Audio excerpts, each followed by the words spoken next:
Бүгінгі сабағымыздың тақырыбы жеңіл атлетика. Оқу мақсаттары: денсаулыққа кері әсерін тигізуі мүмкін қауіп-қатерді төмендету, сондай-ақ техника қауіпсіздігі бойынша техника қауіпсіздігінің күрделі мәселелерін түсіне білу. Жүгіру кезіндегі қауіпсіздік ережелерін сақтау.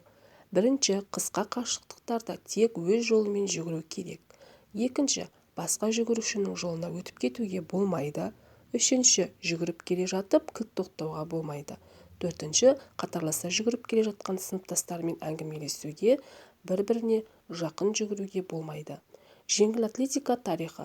Мәліметтерге сүйенсек, жеңіл атлетикада жарыс біздің эрамызға дейінгі 776 жылы өткізілген.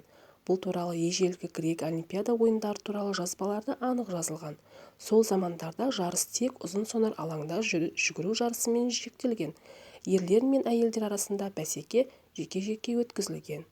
Жеңіл атлетиканың негізгі жаттығулары: тегіс жерде жүгіру, бедерлі жерде жүгіру, жүру, кедергілермен жүгіру, ұзындыққа және биіктікке секіру, лақтыру, жеңіл атлетикалық көп сайыс.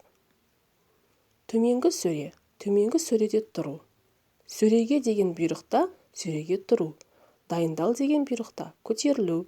Жүгіру деген бұйрықта аяқ-қолды тез-тез қимылдатып, 20 метрге дейін аяқты жиі-жиі басып, қарқын алғанша жүгіріп, қалғанын барынша қарқынмен жүгіріп келіп, мәре сызығын кесіп өтуі қажет.